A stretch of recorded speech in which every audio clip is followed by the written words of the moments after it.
Welcome, everyone, to the Circle Debate Podcast Top 5 Picks of the Week for Week 37. Here at Circle Debate Podcast, the host, the devious one, obviously, here with my brothers, my familia, the faction, and that is the Mad Hatter himself, the Carbonation Cabron. Cabrones. That's right, and the Cabrones, that's right, and that is Mr. MGC Matthew Stevo. Of course, we have the one and only, he is the one and only, and that is CK1 himself. Get me out of that retribution angle, please. I'm dying in there. CK1 Chris Kennedy, ladies and gentlemen. I need to get my mic ready. Hold on, get my introduction ready. All right. Here we go. All right. Ladies and gentlemen, let me go ahead and announce this individual. He is a multi-time recording artist, a graduate from Cal State Dominguez Hills. He is the 2018 Los Angeles Karaoke Champion. He lives 1,977,000 miles from Winnipeg, Manitoba, Canada. He's the master of disaster, the king of sting, the man with the plan, and that is Money Mike Lopez. Oof, sounds great. Getting better every day.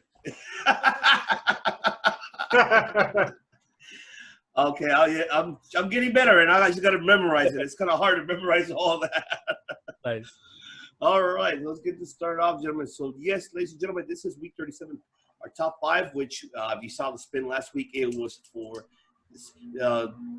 top 5 best TV world champions. So, go ahead and share my screen. So, we're going to choose who goes first. Ooh, here we go. So, let me share my screen. And here we go. Oh, wrong one. Uh-oh. Uh-oh. Got the hentai going? I got the head. Yeah, I was looking at Jofo. Let's see. You gotta get the other wheel. Other wheel, brother. You guys see that? There it is. Yeah. Okay, perfect. All right. All right. Okay, let's go. Let's go spin that wheel. Brought to you by Geico. Save 50% or more on switching your car insurance when you watch us. Oh, me. I go first. All right. Rig. Recount. Georgia, send us more votes. We're not storming Ivan's house. No. They can't stop us all. They can't. Yeah. Don't come over here and try to take my collectibles. All right. No. He's got stronger security than the Capitol over there. All right. Well, let me get started off then. So, number 5 is, of course, the man himself, a fellow Four Horsemen member, Arn Anderson.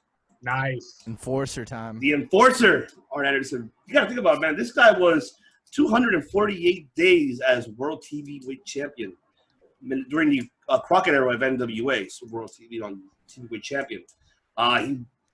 Great match between him and Wahoo McDaniel in the tournament to actually winning the vacated World Television Champion. So I actually enjoyed that match, and I commend for him to, basically held the belt for so long. Then he lost it to Dusty. Remind you that Dusty Rhodes was previously the TV weight champion, but he got injured, so he had to vacate the title. They put it to the tournament. Arn won it. Then 248 later, he dropped the belt to Dusty Rhodes. So that brings me to another fellow horseman who held it for a very, quite some time, and also had a feud with Dusty Rhodes as well during the Crockett era, and that is number 4, Tully Blatchard. Tully Blatchard is another one. The fourth horseman. Another Four Horsemen member. He held it combined. He held it about 422 days. And man, Tully, he was a great champion as a television champion. Great feud that he had with Dusty. So that's another one that I commend to. So that's 2 Four Horsemen that were former world television champions. Are both doing a fantastic job. Both being coaches in AEW for the Revolution and American Dream, or Nightmare, whatever he's going by right now. Like at least 40 years after they debuted, definitely 40 years since Arn Anderson won his first title reign of that TV title. Holy shit, man. Yeah. And they can still beat the shit out of me. Definitely. Right? Arn Anderson looks fit as shit. He's taking bumps. He's taking a couple of bumps. Tully's taking a couple of bumps. It's insane. Yeah.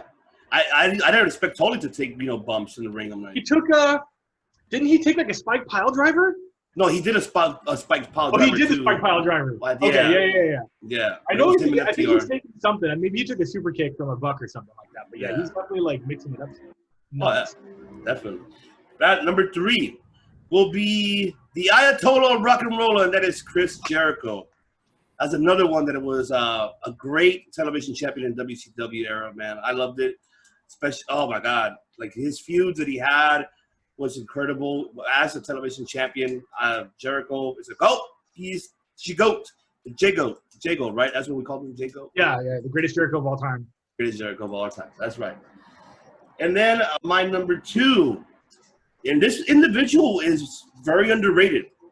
Never won a world champion, and not my recollection. If you can correct me if I'm wrong, ladies and gentlemen. And that is who actually was a great television champion in the ECW days, and that is Too Cold Scorpio, another underrated. And this whoever who was not familiar with Too Cold Scorpio was also formerly known as Flash Funk during the WWF eras, in the Attitude days as well. But yes, that's another individual that was underrated and was very talented, had great feuds with Guerrero, Malenko during the ECWs. Man, I wish he's another one who should have been a world champion in ECW, but things happen, you know? So it brings me to my numero uno. Numero uno is none other than Rob Van Dam. Of course, you got to go with RVD, man. This guy held the belt for over plus 422 days, being the world television champion. But RVD, another one, made that title prestigious for ECW. And, man, the matches he had with Rhino, the matches he had with, Mikey Rip Rep, Cash, so many that I could just name that he defended that belt against. Tajiri as well, super crazy. So RVD is a man. He's the man, being the world television champion at that time for the ECW era. Which now brings me to my 2 honorable mentions, which is another ECW alumni as well. He was actually one of the longest ones that held it, more than RVD, if I'm correct. I'm not sure if somebody correct me on this. That is the franchise, Shane Douglas. That's another one who was another former television champion, who held it for quite some time, had great feuds as well. And another favorite of mine is that this is when he had the blonde hair. This is when he was stunning. And that was Steve Austin. Nice. Austin was another one who had great feuds with Ricky Steamboat, and for that television title, man. So that stunning Steve Austin during his singles career in WCW, got to give it to them. So these are phenomenal, incredible world TV, champions. I mean, there's so many other ones, but just knowing the fact that you were able to hold the belt for a long time is commendable. So, I mean, that's really tough to do. Because they can switch it in 30 days, less than 30 days, and we're over that. But yes, that's my top 5. So let's go back to the wheel, and let's see. And here we go. All right, let me share. Okay, let's spin that wheel. Who goes next?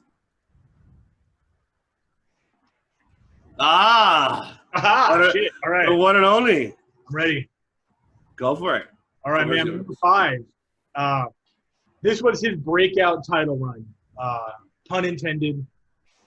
It is what I believe gave him permission to use the mic and get so good on it and become he's evolved so many times, and this was the beginning of, I think, Jericho as we know it was Jericho in WCW with that TV title. I believe he was in the middle of a feud with Dean Malenko. Dean was the man of 1,001 holds. Jericho had the list back then. Oh yeah, 1,002 moves or holds.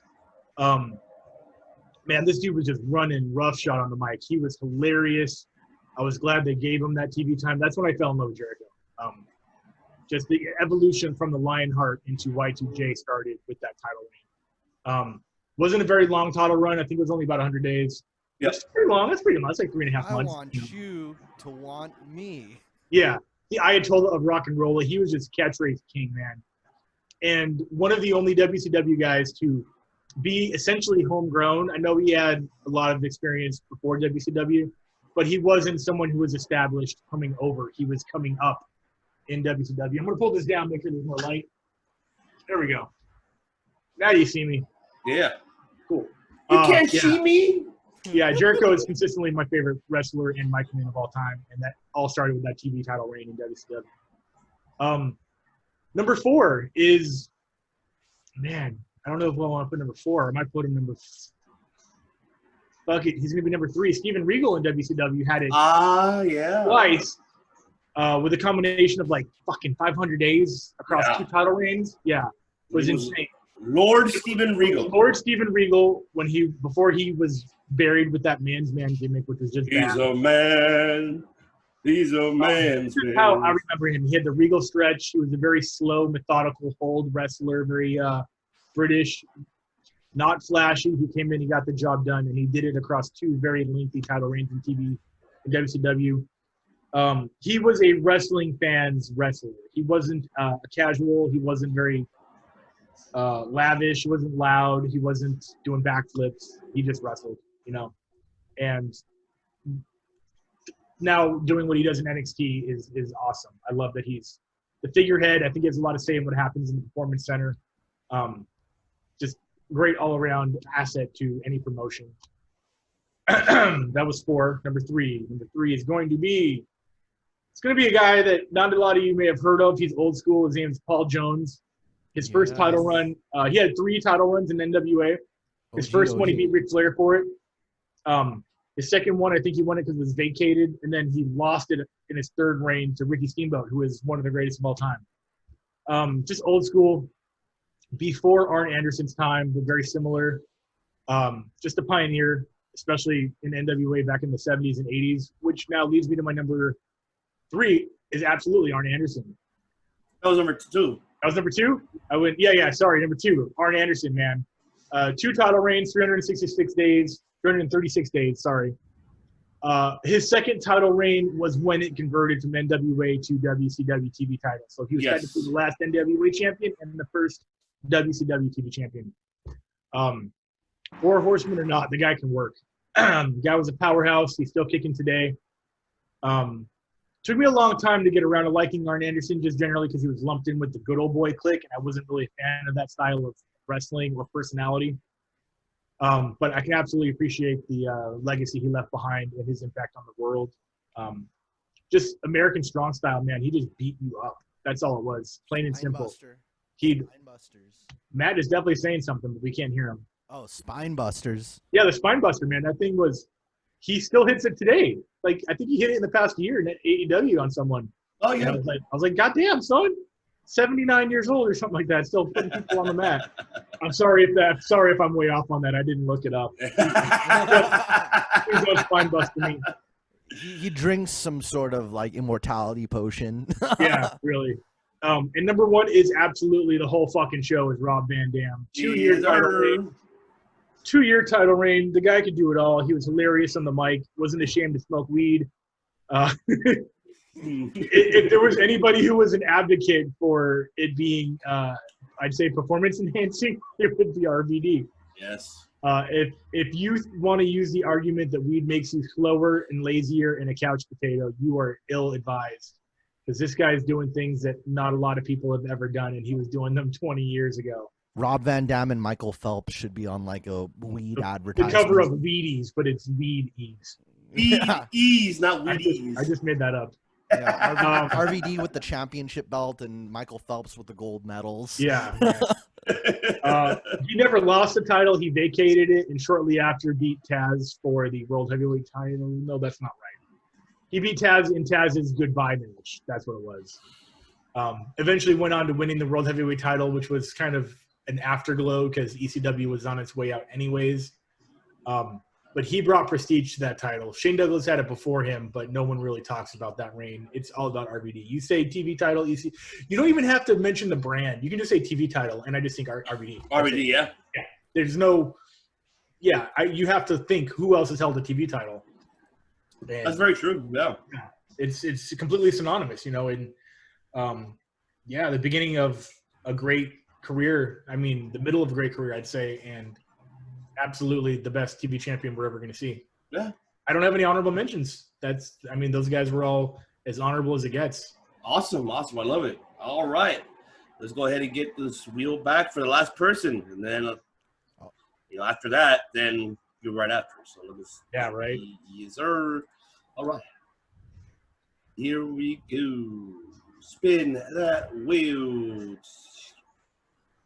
Probably by Cisco WebEx. That's right.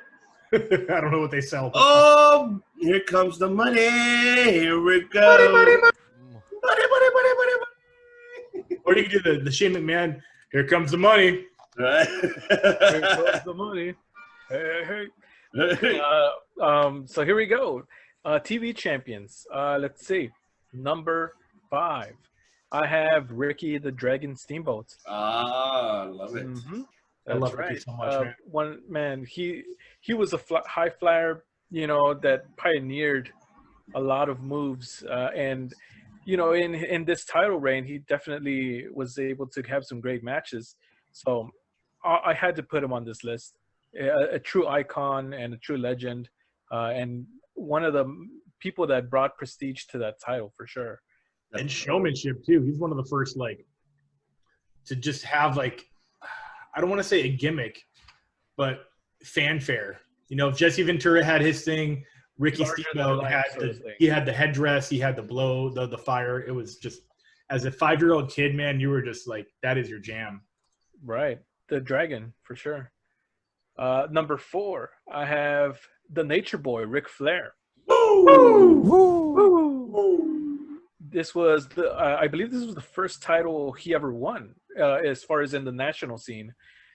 He defeated Paul Jones for it, and this was the TV title did what it needed to do, which was launch or help bring up talent, and that certainly with the Nature Boy it did that. It was the first step to a legendary Hall of Fame career. So awesome matches by him, and a great part of history to have the Nature Boy there.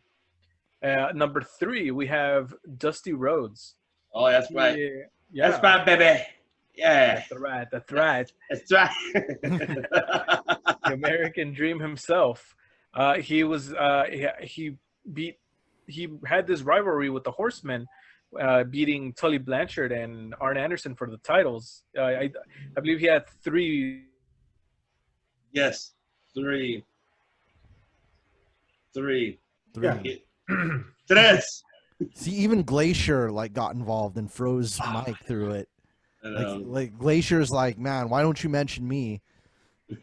Are kind of almost neck to neck there, or I didn't miss a beat. You were frozen for 45 seconds just now, bro. Well, there you go. I got my number 3. Yes. Yes. Was it Ric Flair? Okay. Dusty. It was Dusty. Okay. Awesome. Number 2, number 1 can be interchangeable for me. Okay. But for the purposes of the list, I will choose RVD as number 2.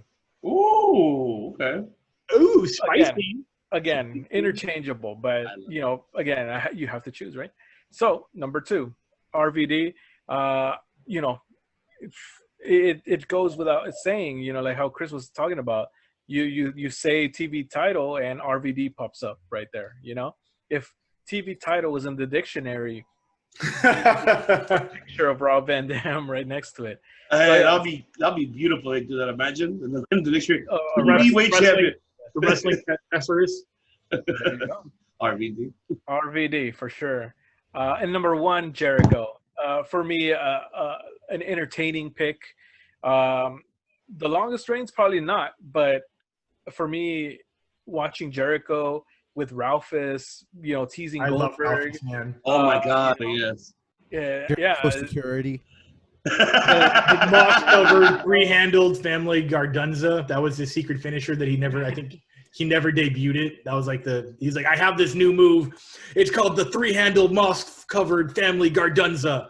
And he always teased he was going to use it back then, and he never used it because it was so dangerous.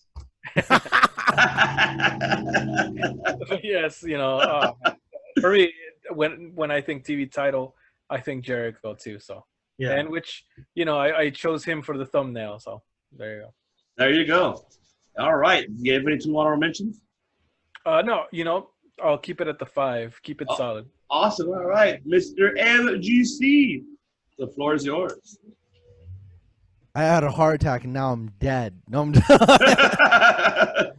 All right. Yeah, there's so many jokes. I was about to make some jokes, but I was gonna say some shit. I'll tell you off air. Fuck. I'm so glad. Well, I can't wait. I can't wait. Okay, I so want to hear that. But go ahead. So I wanted to go with the top 5 of some names that really haven't been mentioned a whole lot on this show. So for number 5, he's a WCW TV champion, and he's often overlooked. He's best known as one of the radicals in the WWF. I kept him off my list, but go for it. Perry Saturn? Oh, shut the fuck up! You were lying. You're lying. You were not going to say Perry Saturn, were you really? Yeah. Okay, Perry Saturn. Perry Saturn. I love Saturn. I love Moppy. Yeah, I mean, I think I don't have a lot of memories of him in WCW as TV champion, and yeah, because he was in the flock for most of that. Yeah, so I think also I mean he has an ECW background as well.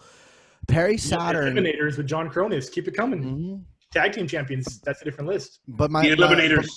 My deepest memory of Perry Saturn is he's over at a restaurant like eating mustard out of a bowl. And he's playing with crayons. Yeah. It's like he was kind of the Dexter Loomis before Dexter Loomis as far as like weird psycho always doing like kid drawings. Yeah, and that's just what stuck with me. Is like I was like maybe like 11 or 10 when I first saw that, and I was like, wow, this guy's acting like I was like 3 years ago. He's like, but he's a full-grown adult male who's like muscular, out on a date at a restaurant with other adult woman and man, and he's like, can I get some more crayons? All right. Number four. Here's a name that really isn't mentioned enough. I'd say he's pretty underrated. I actually know him. See, I know most of these people are the best from later times, not from their original reigns. But ECW, he was an ECW TV champion a lot later on in time, and that's Kid Cash. Oh, nice. okay. I like Kid Cash was awesome. Yes. Yeah, I love Kid Cash. And the funny thing is, like you guys have mentioned both Rob Van Dam and Kid Cash, and the whole reason they get their names is just their resemblance to their namesake. Well, when Kid Cash vs. Dave showed up, he was kind of an understudy to RVD. They had a lot of tag matches against, I think it was like whatever team was Danny Doring and Steve Corino. If you guys remember them, Steve Corino was Mr. Anti-Hardcore. Yeah. Yeah, so they had tag matches, and I think C.W. Anderson was in that group. Yeah, it was all 3 of them. And yeah, dude, Kid Cash was pulling some cool shit off. It's like Rob Van Dam looks like Jean-Claude Van Damme, hence his name. And then Kid Cash resembles Kid Rock. It's like, oh, you look like Kid Rock. Well, let's give you a name. Let's name you after him, just for the hell of it, because you actually look like that guy. Yeah. And I looked it up to be sure, because I actually first found out about Kid Cash from his days in TNA. And, I saw him in a bunch of X Division matches, like, around that time period, because, towards the end of that time. All right, number 3. Once again, I know him from, a lot later days, but this guy has a really built-up, history. His name actually came from, we interviewed somebody from the movie The Wrestler, but for those of you who don't know, there's another movie also called The Wrestler that came out in the 70s. I think it was in the 70s, and that's where the name Larry Zbyszko came from. And he was a fictional character. Well, there was like a one Larry Zbyszko before him, so he took his name from the character from the movie, and that became his name in WCW, and that's Larry Zbyszko. He was WCW TV champion. And I got to know him in his days in TNA, but like I really like him as like a very serious like baby face who like fights for tradition. Like he was, when he was in TNA, he was like an anti-Vince Russo. It's like, I don't like what you represent. You're a disgrace to this industry. I'm gonna uphold everything that is good and just about wrestling. You know, I represent honor and all this stuff. And that was like Larry Zbyszko. He was like, you know, that character. You know, like pointing the finger and representing like a really like clean baby face. You know? And in WCW, he also had a match with Eric Bischoff. I remember I was looking at the back of this DVD over at Suncoast Video when we still had video stores. And I was like, oh, Larry Zbyszko versus when we still had Suncoast also. Suncoast Plaza, right? Yeah. Yeah, fuck man, that's old school. I'm looking at the back of the DVD. It's like Eric Bischoff versus Larry Zbyszko. The guy was just watching on TNA. And it's like, and I didn't have money to buy the DVD, so you know, I did what anybody did at the time and download the match over Kazaa. Thought you got that 5-figure discount. I know. I was waiting for him to say that too. I stole it in a very different way. I stole it in the legal way. So number 2. So allegedly. Number 2. Here's another. So Chris, was this the member of the Radicals you think I was going to mention? Well, I don't know. I don't think he was. Was he? Not member. So Dean Malenko. Yeah, he was Radicals. He was a Radical. Yeah. Was it Chris Benoit you thought I was going to say? Yeah, I definitely think that's who I was going to. Yeah, Dean Malenko. That's him.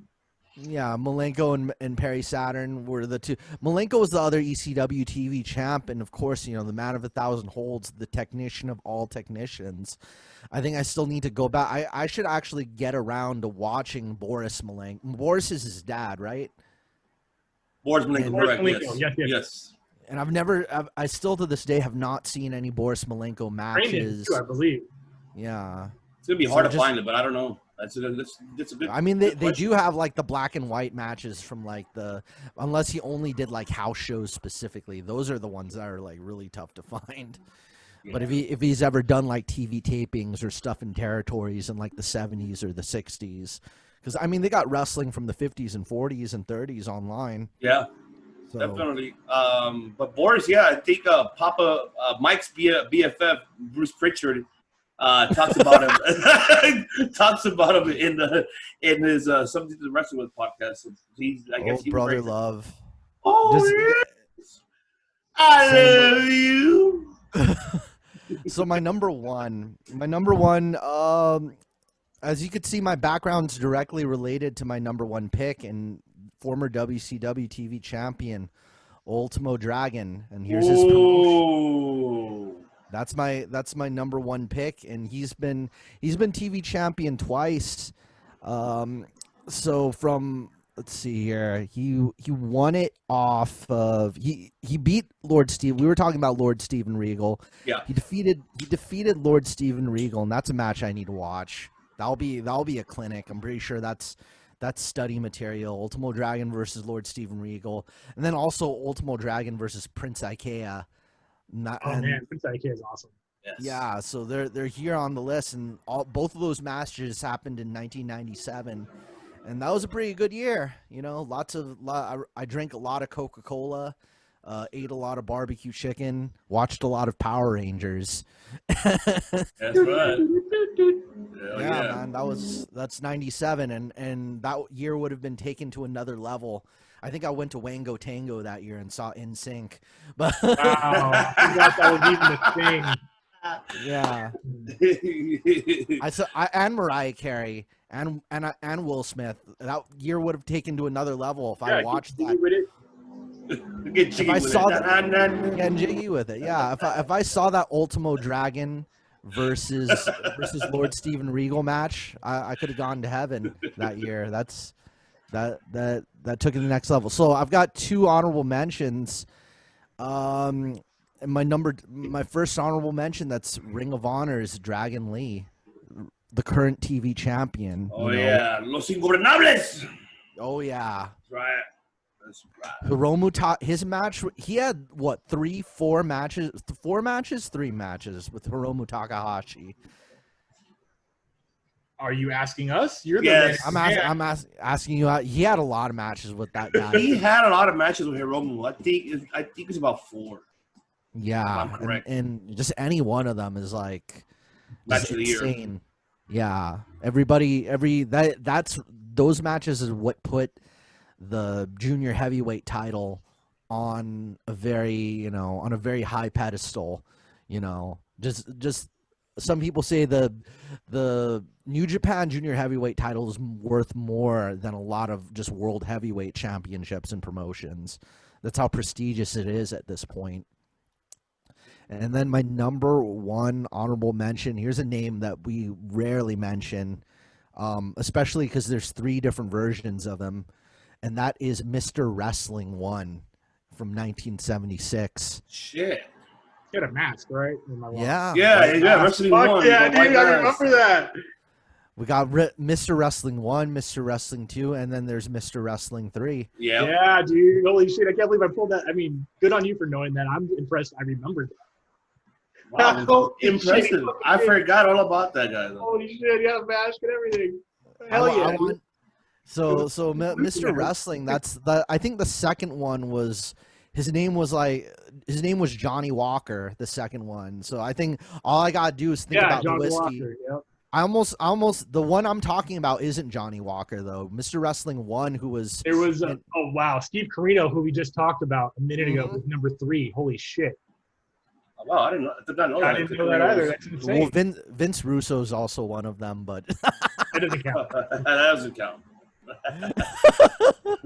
yeah. So my way of remembering is like I almost was gonna say Jack Daniels just because they got whiskey. Johnny Walker. Where's the alcoholic match? Yeah, Johnny Walker. I'm pretty sure there's a John Daniels out there. Chris Daniels whiskey. Is there a Chris Daniels in pro wrestling? I've never heard of him. Well, maybe there might be a John Daniels out there. That's a pretty common name. Those are 2 pretty common first and last names. That's a John Smith. Yeah. There's definitely a John Smith wrestler out there. So, but yeah, those are my list. I want to include a lot of names that rarely get mentioned. Right. Yeah, man. I mean, I totally forgot about Ultimo Dragon. Not Ultimo Dragon for sure. I forgot about him. Yeah. I knew about it. I mean, I knew that it just didn't make my list. What do you guys think of Larry Zbyszko? That's one guy we don't really. He was very underrated, to be honest, but he was great in the mic, great promo. He could shit talk for sure. I mean, he's a great shit on talker. commentary. I remember him mostly as a commentator, to be honest. Yeah, I didn't know about, because back in 96, 97, when I was watching WCW, there wasn't much internet going around, and so I didn't know about his wrestling career when I, was introduced to him on the mic. That came after, and So you guys mostly like. You always have to backtrack with information once it gets to you. When he showed up in TNA, I had no idea who the hell he was. He just was like, "Who's this old guy who is like screaming at this other dude?" It's like, "You disrespect our sport." And then I see him in the ring, and I see him like hardcore fighting and a hardcore. He was in like a hardcore match with Vince Russo when I saw him, and I was like, "Dang, this old guy could brawl." I always wondered if he ever fought Roddy Piper. If they had a storyline, because that would have been great to see those 2 guys. It must have happened. I have to research on that because I don't. That would have been a great promo shoot against each other because you got 2 greatest wrestlers in the mic, especially great promos. That would be incredible to see them 2 feuding if they did before. I mean, I need to definitely do my research on that. He had a match with Eric Bischoff, and that was pretty hard. I know Kid Cash had a short WWE run. That's like Mike. Are you familiar with him at all, Kid Cash? I've heard the name. Yeah. He had a. I didn't see him much. He was on look up his ECW stuff. He was just he was kind of like a mini Jeff Hardy, basically same gimmick. But he looks exactly like Kid Rock. Yeah, he did. That was the whole, especially when he'd come out with the sunglasses. And that was that's what put him over on the Kid Rock side, yeah. Wasn't he in one of the video games? Probably. SmackDown, Here Comes the Pain, or I think he was. Something like that. That's how I remember. Yeah. Especially in like the late 90s, early 2000s, a lot of people were crazy about Kid Rock. Like, what kid wouldn't want, "Oh, dude, this wrestler looks like Kid Rock. I'm totally going to play as him." Yeah. Oh man, but especially when Kid Cash had the Tiger Driver 98, that double arm pile driver. Oh my god, that shit was incredible. I loved it. That was like my favorite move of all time. Definitely. Rockstar wrestlers. Yes. All right. So we already finished with week 37 top 5, which is for the top 5 TV champions. Now let's go back to the wheel to reveal revelation of what is for week 38. As we're gonna go ahead and talk about what is the next top 5 for week 38. So let me go ahead and put the screen on here. All right. So this. So did you take off? Yeah, it's gone. Okay, cool. All right, here we go.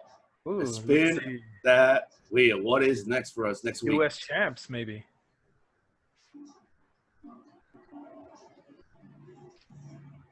It's going so many different directions.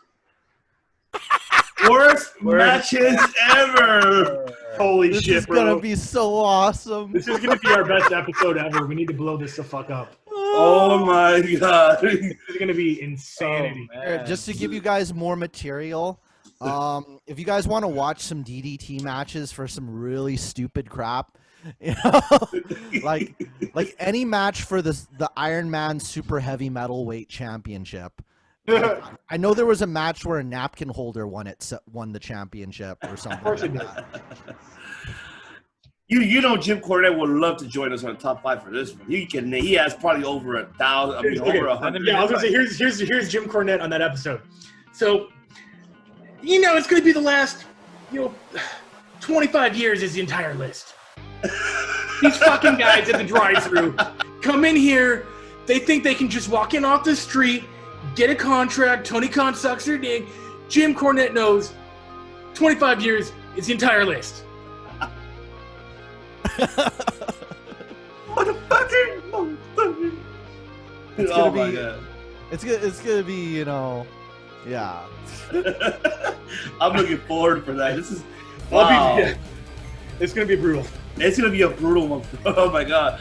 Top 5 worst matches ever. That's gonna be hard to do. Oh, guys, I think I'm having a Scott Steiner. Oh my I god. already have a clue right here. Giant Right there. What? Right there. That was the hint. That was it. Oh, I know which one already. I already know. Yes, I already know. All right, so,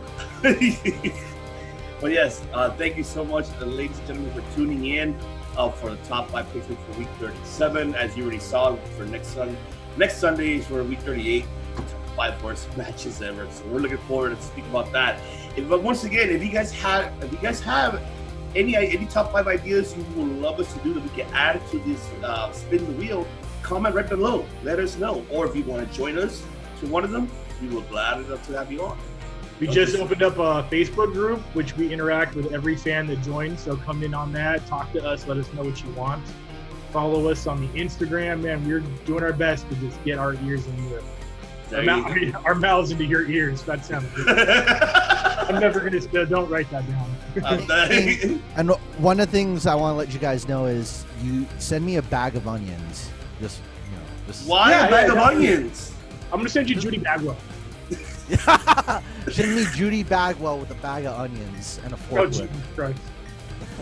Oh my god! But definitely, once again, if you have any comments, anything, any ideas for top 5 that you want us to do, comment right below, and then we'll add it to the spinning wheel, see if it gets there, and we'll do it. Also, don't forget to, like how Kennedy said, subscribe to our social media platforms, and our audio platforms as well as Spotify, Apple Podcasts, Podcasters. Also Instagram @CircleDebate, Twitter @CircleDebate, and our Facebook page, group page as well @CircleDebate. We have this debate now.